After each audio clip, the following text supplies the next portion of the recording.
Welcome back, Outlaws. My name is Red Dead Shed. And if you click on this video, then you obviously read the title as well. So we got a bit of a more personal video today. So we're just going to jump right into it because I've been thinking a lot lately. Um, Basically, as the title suggests, I've been really curious about what I want to define success as.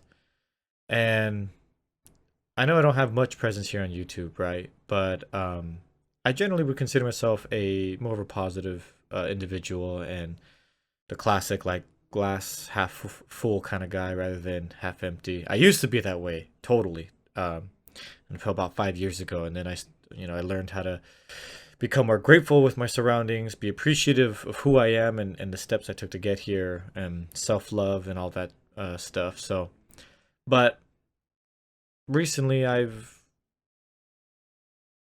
there's no way to put it, had a pretty huge perspective shift.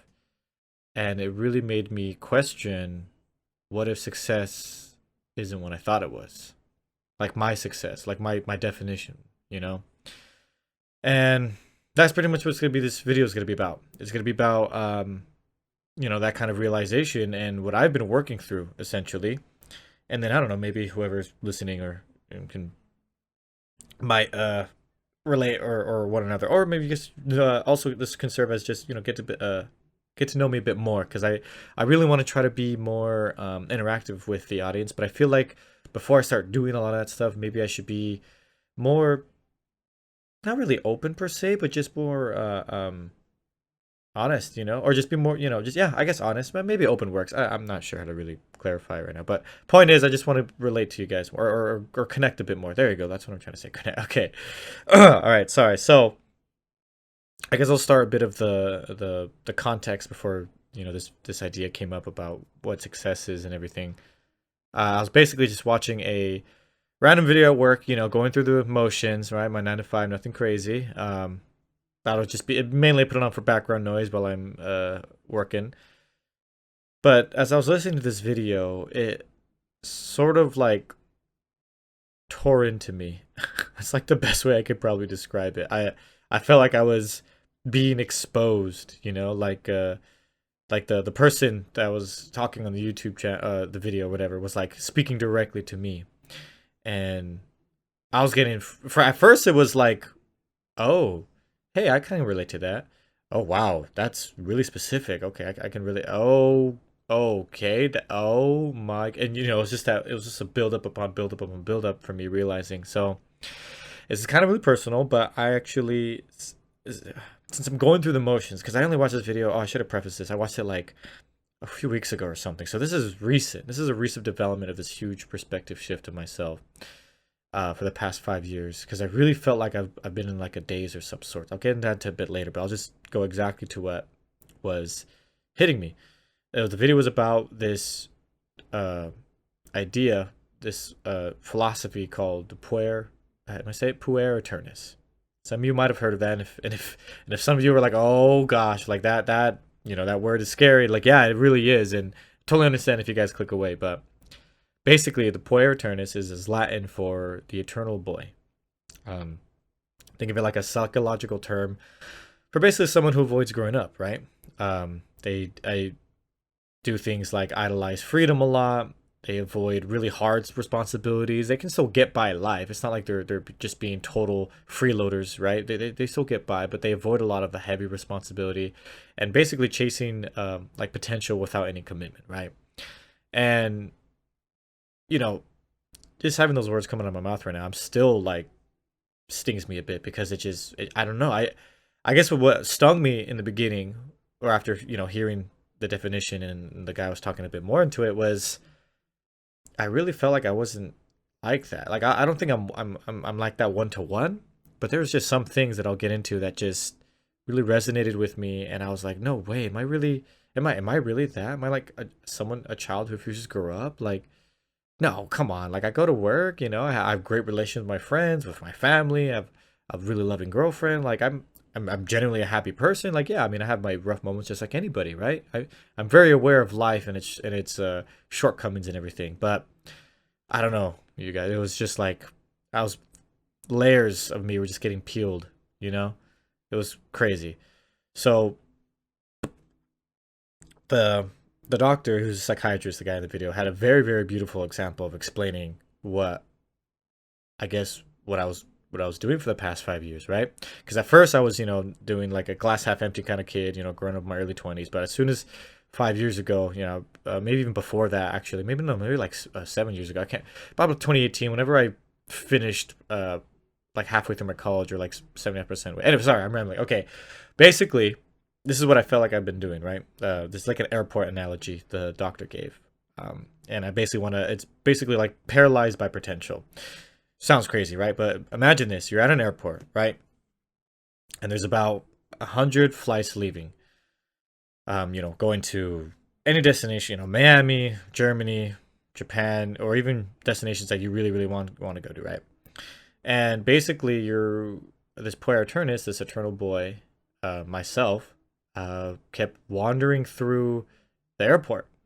And every time, I would approach one of these flights, I would get right there, and then I would hesitate, because what would happen if I pick one? Well, what if like the other 99 are better?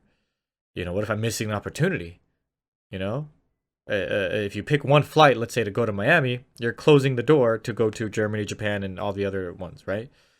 And I don't know, when I heard that, I was like, oh my gosh, like, yeah, I can kind of get behind that. That's scary, right?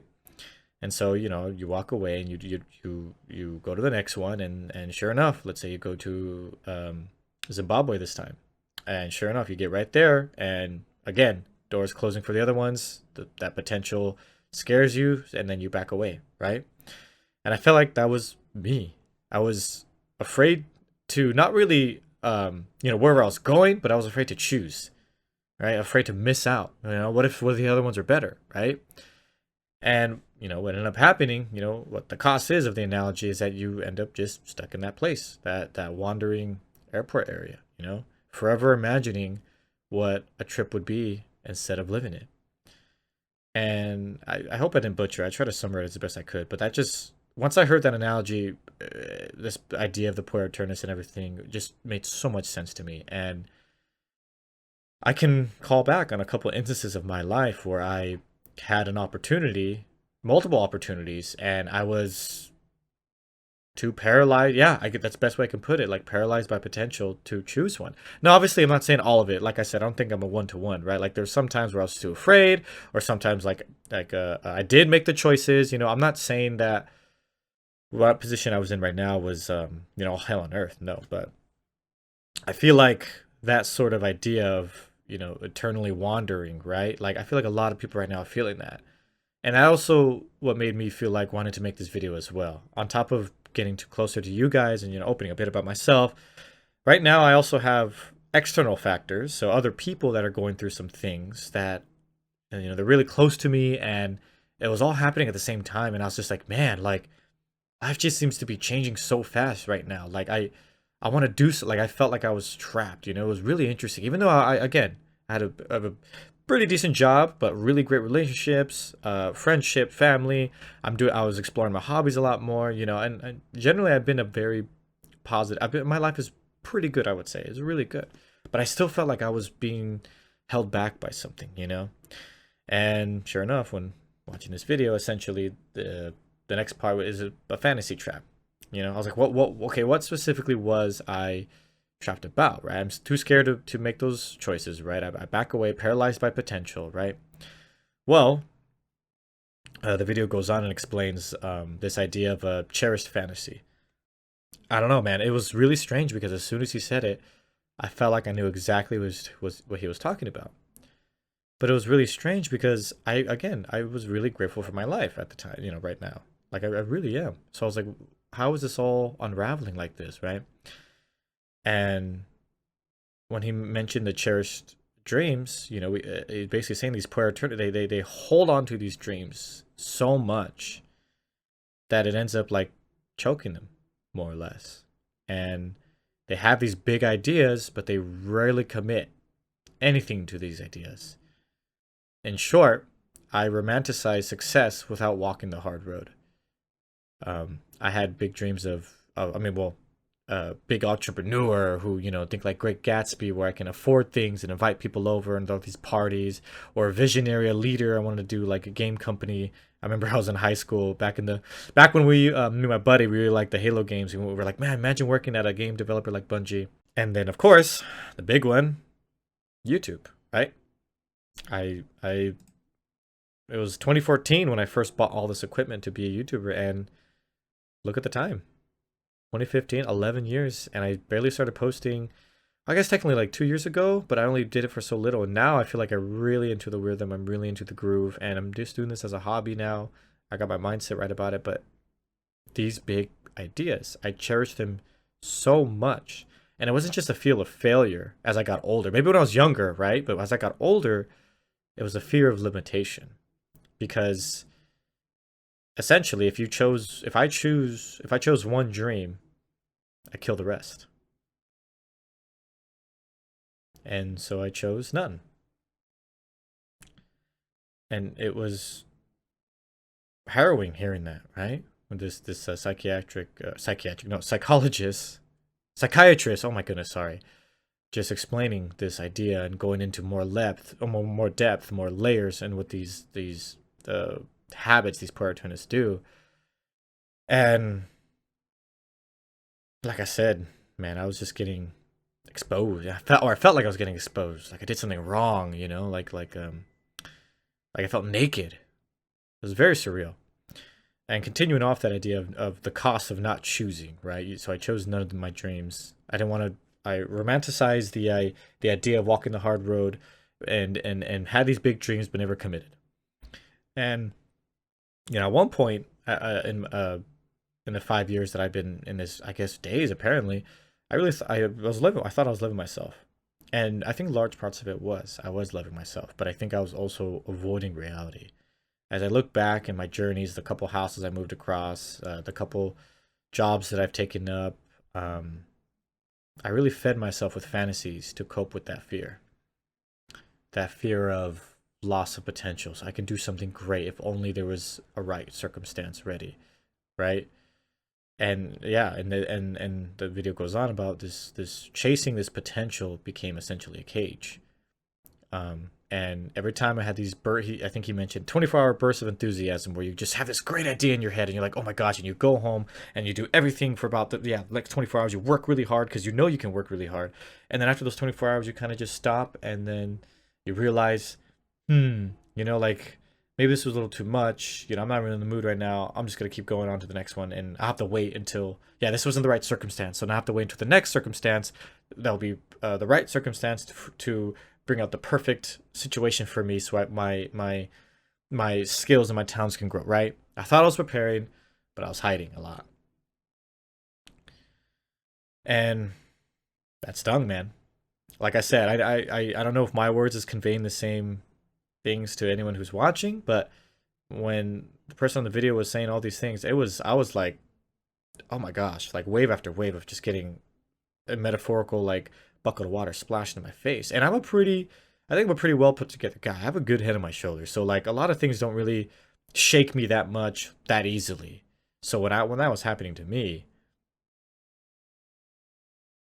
I felt lost, to be honest with you guys. I was like, oh my gosh, what have I been doing the past 5 years? Have I really been not drifting? I still walked with purpose, but or still walked with like intent, but lack of commitments, and this fear of afraid of these doors closing, and I don't want these doors to close. So I'll try to keep them all open, and that just doesn't work.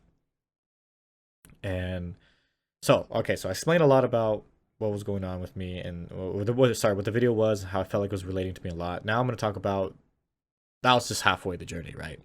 Because what comes next was, okay, so what do you do? How do you get out of it? How do you break free? And holy moly, and you can imagine there was a lot of hard pills to swallow. I mentioned it earlier about romanticizing the progress. That's basically what I was doing, romanticizing progress to get to the end goal.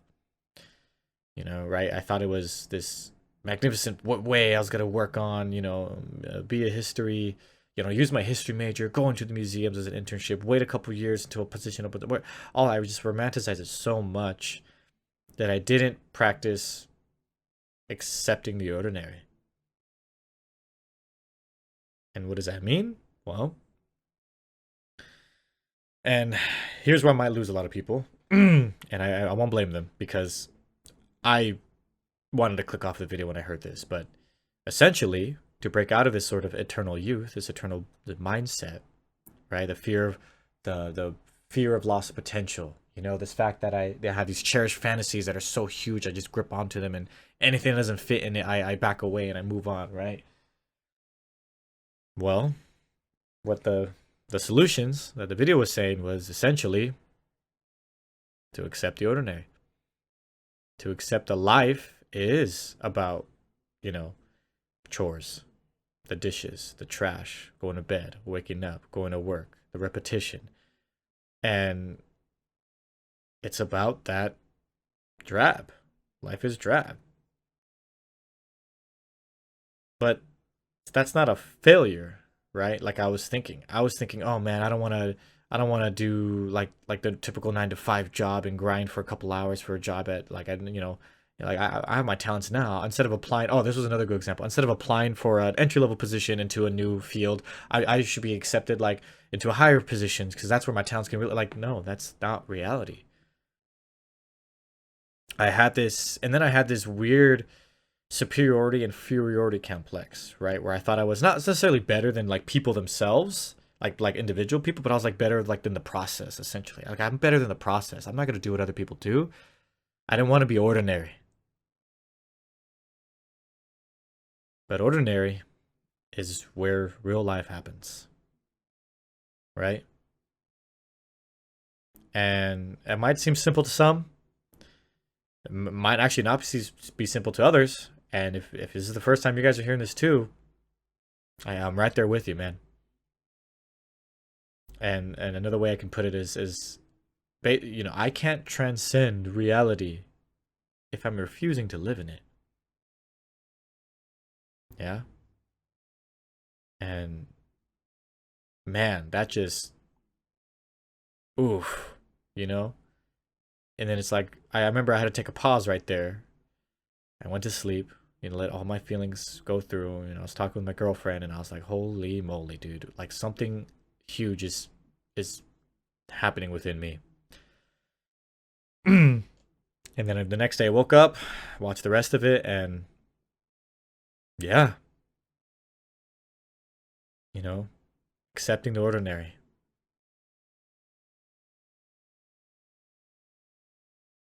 So that kind of leads to where I'm at now, right?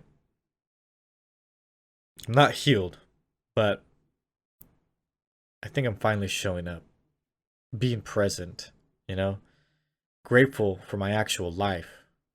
Uh, um, Not the life that I was pretending to live in, you know.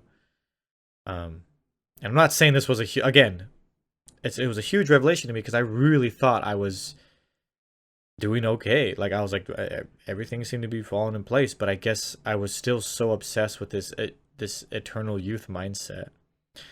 And it wasn't that I wasn't grateful for my life. It was just that I was so obsessed with the fantasies and wanted to achieve them without putting in the hard work, without doing the daily grind, without doing the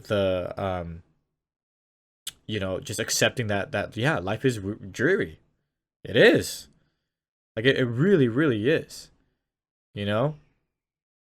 Like that doesn't mean to say you can't do amazing things or like there's some beautiful things out there, right? But for me as the eternal youth, this is what I'm saying, that like I need to accept that life is dreary. Be willing to become drab. Be willing to be ordinary. Be willing to be trapped, right? Because we don't want to be tied down, right? The eternal youth, right? Idealized freedom. That's why I think I really liked the idea of pirates and the idea of cowboys, because it was all like freedom romanticized, and it really grew within me. And I didn't realize how much harm that was really doing to my growth as a self. So you can still have goals, right? You can still have these dreams, but not fantasies or these heavy fantasies that I was having. So I still have these goals and I have these ideas. I'm grounded. I feel like I've been more grounded now than ever before, which is huge. And so that kind of wraps what success means to me now. And if I could distill it, I'm still going through this, right? It was only a couple weeks ago where I was having my whole worldview kind of shattered a bit, and I'm working through the motions of really trying to make change here. For example, I picked up exercising again. I'm moving into a new place, so I organized the whole internet. It was exhausting, it was annoying, and I swear some internet providers like to give you the runaround, and it's really annoying. And I felt like it's gonna sound cringe, but adulting. I was essentially adulting, and I applied to this other job that that I've always that I wanted to work for. That didn't go well because it was overseas. So, but I still did it because I was like, you know what, like one of the other ways to try to break out of this eternal youth mindset is work on little things and complete little things. And I think every video that I do also really helps with that too. And I'm hoping this one really helps with other people as well. So success, sorry, I rambled a bit there, but success, what does it mean to me? I think right now, as I'm working through this path of breaking this eternal youth mindset, I think success means to me choosing something. And even if it means other doors close or I miss out on something else, it's showing up for life, even when it sucks, right? And I had this one quote, like it was really good. Oh yeah, doing the dishes, doing the, waking up, going to work, that kind of stuff. Like, it doesn't sound great, and I'm sure a lot of you kind of cringed at that. And it's like, yeah, because that's the point. It's not great. It's very dreary. But the sooner that I accept that, or for anyone else who feels like they're in a similar mindset, the sooner we can we can accept that life is ordinary and it is okay. The sooner we'll find success, real success, showing up in life. I like that a lot. Showing up in life. Showing up not for a fantasy, but for the real you. Accept that some things will suck. Be grateful for your relationships. Be grateful for your job, your growth, even with the discomfort, right? So, I hope this quick video resonated with some of you, or if you guys just enjoyed learning a bit about me. I was pretty open with this, but I also wanted to be closer to you guys in a way, because I've been going through this and it's been a lot on me, right?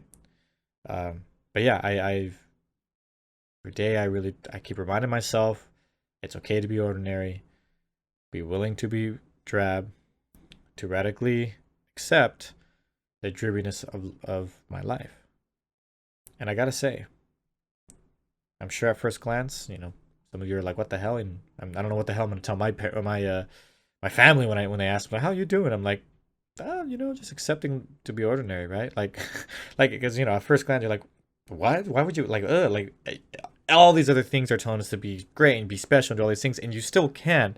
But what I'm saying is, for me, this eternalizing youth mindset just really had its grip on me. And I think it's finally time for me to grow up. Because I want to grow up. And I think with this new perspective in life, I think I can finally get there. So, thank you guys for watching Outlaws. I really appreciate it. If you made it this far, I appreciate it even more. I do see the analytics, and I see that some of you do make it to the end, and I really do appreciate that. And if you guys have any comments or what's on your mind, or I don't know, what is it you're going through? It could even be something simple like, I just have to fix my printer today. Okay, maybe that was a bad example. All right. Anyways, appreciate it, guys, a lot. If you found this video engaging in some way, do let me know. Leaving a like, dropping a comment, or even sticking around subscribing. I have a lot of stuff in mind. I know I missed the Skyrim video this week or last weekend, so I really apologize. Again, I was doing this whole thing was happening, and then I was also also some internal things were happening, and then some external things were happening with my family and some really close people of mine. So I had a lot of stuff going on, and I guess I just want to be honest with you guys. You know, I wasn't able to finish some of that, but I'm still enjoying this journey, and I'm glad any of you who are here watching, or yeah, well, yeah, watching is joining me too. But okay, I better stop now before I start. I won't end it all. Until then, safe travels, outlaws. Be seeing you.